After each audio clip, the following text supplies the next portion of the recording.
Good evening. The Who's today were on at Wyong. It was it's a Wednesday today. Um, the rail was in the 4 metre section from the 4 metres out from the 1350 to the 210, where a cutaway applied. The track was good.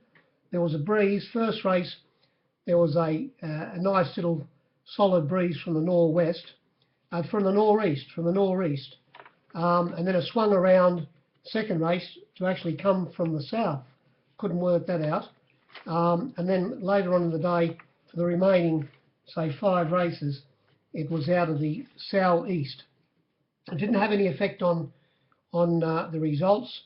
So the wind factor today didn't have much to play like it did the last 2 meetings at Wyong, where we had the howling gale, especially the second day. Now, there were 7 races today, and the track played dynamite, absolute dynamite. The rail was on fire. It was a greyhound track. There were 7 races, as I say. 5 leaders won, and the other 2 winners sat outside the lead. Nothing came from behind here today. It was a dynamite. It was a greyhound track. The Canterbury Park. It was Wyong Park today. Now, the first race we saw, the 3 runners. It's easy now, but we should have jerried after the first. The betting was it went up this way. It's a 7-4 dealer Dialo. It got to 11-4 at the death. We put it up. Take 3-1. Jordan. It got to $1.40. We let you lay 5-2 on, which the pros laid on, and the winner, the rank outsider of the field, Ireland's Teardrop, went from $10, 9-1, to $15, starting 14-1. It went straight to the lead, ridden by proper Peter Roble, and with Nash sitting on the south side of on Jordan, the favourite, and looking at the pair was the other runner dealer, Darlow, and as I say, the fence was a start, and turning for home, or before the turn, Nash was in all sorts of trouble on the short price favourite, which finished up starting 11-4 on, about $1.35, and he was able to get away on the leader, turning for home, finish up winning by 3 lengths, and it was another 7 lengths, beaten 10 lengths to the third horse dealer Dialo, and Nash said that the favourite, he said it didn't travel at any stage, and unfortunately for those who laid it on, well, got your fingers burnt there. Now, race 2, there was no pace in this race. Going back to the first race, on the fluck board, 109, well, add them up for yourself, about 103% we gave. We let you have 11-4, $3.70, $1.40, and about $15 the bottom one. The second race, as I say, there was no pace. On the screen, 100.7, only 96 in the marketplace, and sitting outside the leader, where, as I say, there was not much pace on, was the winner, Miss Venus. Only opened up 7-2, got to 11-2, $6.50, which was taken, but did start the $6 and finish up winning by 1.3 lengths. There was a clump of them went across, 4 horses went across the field, the line for second, with very little between them. The leader, which was Beaveroo, so it was a poor effort by the old Beaveroo. It finished up running last, beaten 5.2 lengths. It was gone before the turn. So Beaveroo, he might need a spell. But as I say, sitting outside the lead was the winner, and taking over before the turn, ridden by Blake Shin, and it was she was a bit too strong. The other runners that railed up will be on the fence, saving ground, were Blink and Easy and Zigzag. It opened up favourite Zigzag at $2.50. You couldn't give it away. It was $3.90 when they jumped, and I haven't laid it yet. There was a bit of money for Beaveroo. I gave a dozen, and they took $10 off you at the finish. It only started $9. Blinking Easy. There was a little bit of money at one stage at $8.50. Zigzag, as I say, never had a name. They took $9. Are We Acting? Miss Venus, they took the $6.50, and they also took the $4 above all. That's about all I'd say. The winner sat outside the lead. The next race on the screen, 112.9 in the marketplace, only 104%. And this is the other runner that sat outside the lead and won, Aegon, ridden by the pumper. Leading on the fence was the 40 to 1 chance, Henry's Lass, finish up dropping out. It was a 40 to 1 chance, but did have the fence to help it along, so I suppose it should have finished a little bit closer. Unfortunately for favourite backers here, Shawano, which was a bit hard to lay at the death, it got trapped 3 wide, ridden by Horseman Bowman. Barrier 1 was, well, Henny's Lass, as I say, led. It had barrier 3, and the pumper, he had barrier 2, and you thought he would have been on the inside of Henny's Lass, but it was a very easy manoeuvre. When you see it, it went straight to the lead, Henny's Lass, and all of a sudden Jimmy, the pumper, was able to get outside the leader, Henny's Lass, and Bowman wasn't able to slot in at any stage. He couldn't go back, and he had to unfortunately sit 3 wide to the turn. He only went down by 0.1 of a length. The winner did hang on the pumper a little bit down the straight and pulled a little bit on him during the run, but he was still able to get it home. But as I say, switched the alleys, and the result would have been around the other way. But the betting, we put them up 11 to 8 on about $1.70 Shawano, got to $1.90, which was laid on, into $1.80, $1.75 best at one stage, but got to $1.90 at the death. And Aegon, it was $2.50 given on the fence, wouldn't appear in the flux, went up $2. We put them up nice and skinny, but the others didn't have prices. The betting was, we lay 10 to 9 on, gave you 6 to 4, $2.50 the second, the winner, 20 to 1 another Love Child, 30 to 1 the next runner, 40 to 1 the next runner, scratch the next pair, and $101 the bottom. Not real good, especially with the roughies not liable. And they took the $2.30 at the death, the winner. All depends which way you went there booking. You could lay the both. You could lay both of the favourites. Race 4 on the screen, 106.1 in the marketplace, only 103%, and this was a one-act affair. Admittedly, it did have the bias in its favour. Indianapolis. It wasn't lame today like it was at Gosford. Went straight to the front, ridden by champion Ryder Nash, and it was always travelling extremely well. And it was evident at the 800 metre mark, his number was in the frame. The judge reached for it and he said, I might as well put number 2 in here now because it's going to win very easily. He was getting away from the Good Mark, who was running second. It finished up running second last, beaten about 12 lengths. And as I say, it was a one-act affair here, but did have the bias in its favour. Most probably would have won if it didn't. The favourite in the race, well, the fluctuations on the winner were 5 to 2 to 13 to 4, through $4.20, back into $3.80 at one stage, back out to the $4.20, but only started $3.80. The other runners in the market, very hard to lay. Champagne Lifestyle, who was a very poor effort to finish up running second, beaten 5.3 lengths. Winner bolted in. And Champagne Lifestyle was sitting in third or fourth position on the fence, getting a lovely suck up. And as I say, it got beat 5.3 lengths. It was a fairly ordinary run. And the favourite, Shea Harmony, the rider, terrific Tommy Berry, well, he said it was unsuited, ridden so close. He was in the 1-1 position. Thank Christ you were there, Tom. If you finish up, well, you finish up beating 9.6 lengths. And as we know now, and you most probably know now, unless you were up near the lead, you didn't have a 1,000 to 1 chance of winning on the Greyhound track, as it turned out. But Shea Harmony most probably is suited, ridden back in the field and running on. But God, it was in the 1-out-1 position, getting a lovely run.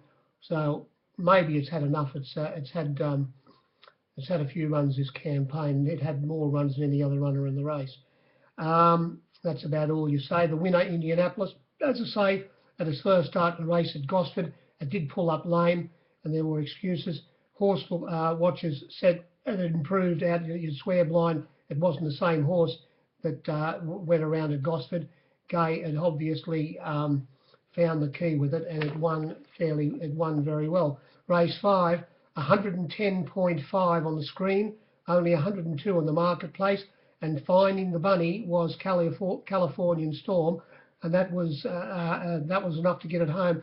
The rider apparently said he was instructed to find cover on it, and when the favourite Ain't She Grand had missed the kick slightly, and got a little bit of a tickle up at the start, he said I had no alternative but go to the lead, and that was what he needed. There was a bunch sort of field coming to the turn, 2 lines of 3 and 2 runners at the back of the field. But as I say, we know now the fence was a big start, and it went away to win by 2.8 lengths, California Storm. Runners in the market, well, the favourite Ain't She Grand found it hard to lay 2,000 over $2.40 towards the finish, plus a few other little bets, but I would have liked to have got something else more out of it. Unfortunately, as I said, he missed a kick slightly, Huey, on it, and then he dug it up, and he said it didn't really travel that well. He said it slipped at the start, it over-raced a bit. He was a little bit concerned with his action. He would have liked to have led on the horse, on the mare, and he couldn't, and she was trapped 3 wide in 3rd position, looking at the leaders, in between the leader, California Storm, and the favourite Ain't She Grand was Last Day Friday, who finished up holding on and running 2nd, as it beaten 2.8 lengths, as I say. The other runner that was extremely well backed in the race, Fundito, $5.50 given. It did start only $4, hard to get.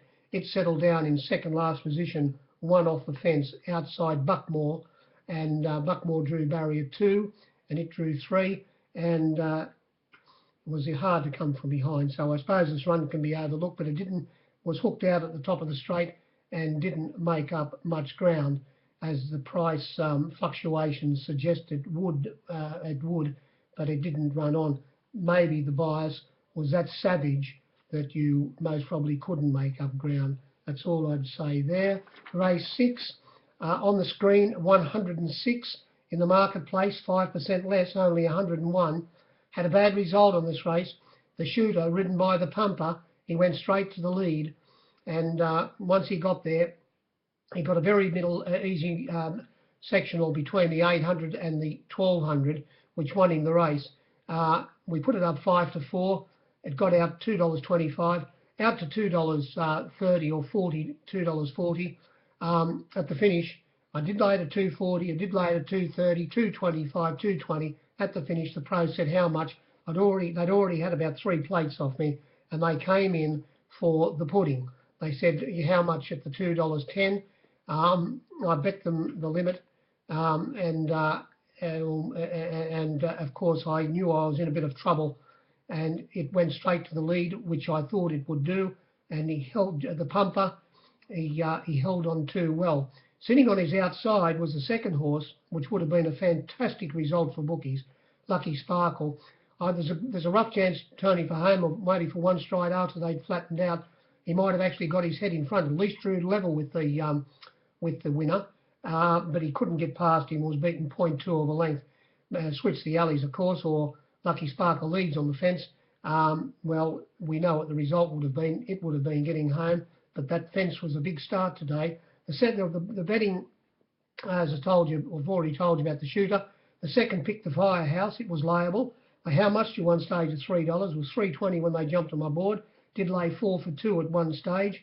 It was $2, or $3 firm, and taken by the pros into $2.80, back out to $3.20, as I say, at the finish, because of the very solid backing for the favourite. It finished up running 4th, the Firehouse. It missed the kick. It missed the kick from barrier 2, and settled down in the last position. Was pulled very wide, turning for home. Made up plenty of ground in the straight. It did get onto the heels of the third horse, Drinks All Round, halfway up the straight, which cost about maybe a length or 3/4 of a length. Should have finished a bit closer, but as I say, its task was very difficult, taking into account how the track was playing. At one stage, you could have laid Drinks All Round at $7.50. I wound it off like a fool and didn't lay it, but I was $8 at the finish. It sucked up behind the favourite on the fence and had every possible chance, easing off their heels, turning for home, and it ran third, beaten 1.2. That's about all I'd say there. Unfortunately, I thought that Snip's Kiss, which did sit outside the lead at until about the 800 metre mark, when Lucky Sparkle, who was sitting in the 1-1, did go out and sit outside the lead, it dropped off fairly quickly. I thought it would have made the favourite go a little bit faster than it did, and that would have made the favourite vulnerable. But as I say, when Jimmy did get to the lead, he wasn't pressured by Blake Spriggs on Snip's Kiss, and it got a very easy sectional, as I said earlier on, and that was enough to get this horse home. They're fairly limited, these runners. The Firehouse has got a very high galloping action. We'll call them cavalry horses. It did make up ground down the outside, so I suppose its effort was fairly good the way the track was playing. Then we come to the last, and in the marketplace, 109.3. In the market, on the screen, 109.3. In the marketplace, only 103. And finding the bunny was Cinder Rockenrella, ridden by Jenny Duggan, and that was enough to get it home. I didn't want to miss it. I gave $13. The pros had maybe, I know they had at least 2 plates off me. They might have even had 3 plates, a pudding plate at the finish. They took the 13, they took the 11, and they did take, I think they took the 11, but I know they did take the 10 off me, asked me how much at the death, and I had to make it $9, starting 8-1. It, as I say, led on the fence, and lo and behold, who was behind it on the fence, but easing around 3 wide, turning for home, not able to get a run, was the second horse, Crystal Miss, from barrier 2. It was my hope in the race. I thought it might have been able to hold the lead on the fence, and Cinder Rockenrella on its outside, but it turned out Cinder Rockenrella was able to cruise across and get the lead fairly easily. It had the blinkers black on today where it didn't have them on last start. Might have switched it on a bit better. And as I say, easing around heels and coming, the 2 runners that were sitting outside Cinder Rockenrella all the way were Go Kate Go, who didn't have a price in the betting ring. It went from $4.40 out to $7 at one stage, into $6.50. Did lay it for something, but not as the figures were fairly skinny, and there were a couple of runners unlayable. It sat outside the lead, and sitting 3 wide outside those, doing it tough, was Hot Millie. It stuck on all right, so its run was better than it looked. And as I said, getting around those 3 heels, those 3 horses' heels, turning for home, was the second horse, Crystal Miss, who'd had a suck run on the fence before that, and sliding through on the fence all the way was the bookies' hope, Jebel Blitz. It was very easy in the market. Opened up $4.40, got out to $5.50, and it was on the back of Crystal Miss. And when Nash got off the fence turning for home, it railed up and went into the cutaway, and it finished up running third. The margins were 1 length by 1.2. That's about all I'd say there. There are a couple of other the fluctuations on the race were Cinder Rockenrella, $10 to 13, back into 9. Crystal Miss, $6.50 out to $7.50, starting that price. Could have reached $8, but I didn't see it. The next runner, I didn't want to miss a Turnerville. I laid 3,100 and 2,100. It was $15 to 30, back into 18. Dinky Mick, it never had a price, $15 to 21. Jebel Bits, as I said, $4.40 to 5.50. Go Kate Go, $4.60 out to $7, back to $6.50. Never had a name, Hot Millie, 15 to 21. Next runner was very well backed. I did lay it. They took $8 off me.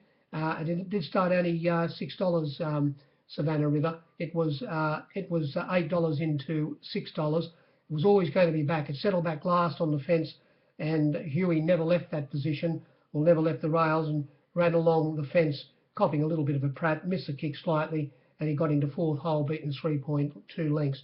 And the favourite in the race was the bottom weight ridden by the Pumpo Radiator. It sat in the 1-1, or it sat behind the pace outside Crystal Mist. When they turned for home, Nash was able to push it out of the way. Must have been travelling that well, and it had its chance. Radiator opened up $4, was snapped up into about $3.60, no better, but did get out to $4 towards the finish again. Did lay 3 for 1 at one stage and 3 monkeys, but it did start only about $3.80 favourite. As I say, nothing else to say there. The meeting, it was a Randwick meeting, most probably transferred to Wyong. It was an ATC meeting, and there were not many people there. The pros, they were our customers. They're very hard to beat. I suppose the same will be the situation will be the same tomorrow at Hawkesbury. So we better get stuck in and do the form, because we'll have to play them again tomorrow. That's about all. Bye.